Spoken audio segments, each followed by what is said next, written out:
آپ حضرات کے سامنے حاضر ہوا ہوں وہ ہے عظمت قرآن.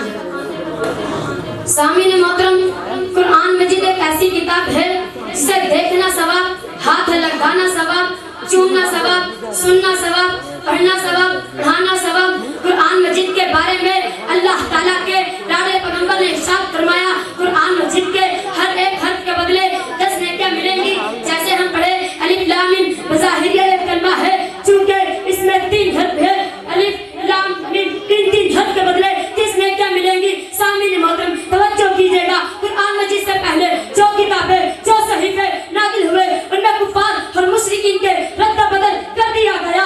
اپنی مرضی سے جو چاہا لکھ ڈالا، جو چاہا مٹا ڈالا. مگر قربان جاؤں جناب محمد کے سینہ قدر پر نازل ہونے والی مقدس کتاب کہ جس کے بارے میں اللہ تعالیٰ نے ارشاد فرمایا ہم نے اس کو نازل کیا اور ہم اس کے محافظ ہیں. اللہ تعالیٰ نے قرآن مجید کی حفاظت اس طرح کی کہ لاکھوں ویران حامان اور قارون ہے، لیکن قرآن میں تبدیلی لانا تھا. بڑھدور کے بعد کہیں سے لکھتا مٹانا کہے، کہیں سے لکھتا لگانا تھا کہے. شاید کہتا ہے اے قول خدا قول محمد فرمان نہ بدلا جائے گا، بدلے گا زمانہ لاکھ مگر قرآن نہ بدلا جائے گا. سامعین محترم توجہ کیجیے گا، قرآن مجید ایک ایسی عظیم کتاب ہے کہ جس کے بارے میں اللہ تعالیٰ نے ارشاد فرمایا اگر قرآن کو پہاڑ پر اتار دیتے تو دیکھ لیتے پہاڑ اللہ تعالیٰ کے خوف سے دب کر پھٹ جاتا. جب وہ راستہ دکھاتا ہے جو سب سے دیدہ اور ایمان والوں کو خوشخبری سناتا ہے. قرآن مجید کو جتنا پڑھا جائے اتنی خوبصورتی بڑھتی چلی جاتی ہے اور اس کی تلاوت کی بدولت زندگی پرسکون ہوتی چلی جاتی ہے.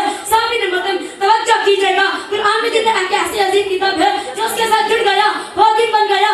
اگر قرآن کی عظمت کو دیکھنا ہے صبح سویرے شہریوں اور دیہاتیوں کے چھوٹے چھوٹے معصوم بچوں کو دیکھا کرے کیسے سینوں کے ساتھ قرآن کو لگا کر مسجد مدرسہ میں جاتے ہیں. ہاں آپ کو 5 سال کا بچہ بھی ہم نے قرآن نظر آئے گا، 70 سال کا بوڑھا بھی ہم نے قرآن نظر آئے گا. سامعین محترم توجہ کیجیے گا، قرآن مجید وہ کلام ہے جسے جنات نے سنا وہ بھی کیا اٹھے. انا سمعنا قرآن عجبا، جب وہ قرآن ہے جسے بڑے بڑے بادشاہوں نے سنا وہ بھی رو پڑے تو قرآن کہتا ہے ترا اعینہم تفیض من الدم. جب وہ قرآن ہے جسے کفار بھی چپ چپ کے سنا کرتے تھے، جب وہ قرآن ہے جسے صحابہ پڑھا کرتے تھے، فرشتے سنے کے لیے اترا کرتے تھے.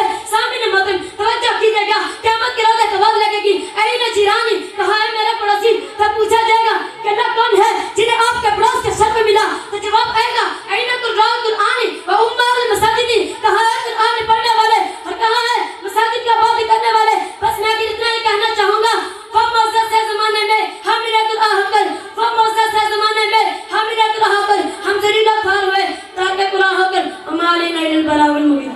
مولاي صل وسلم دائما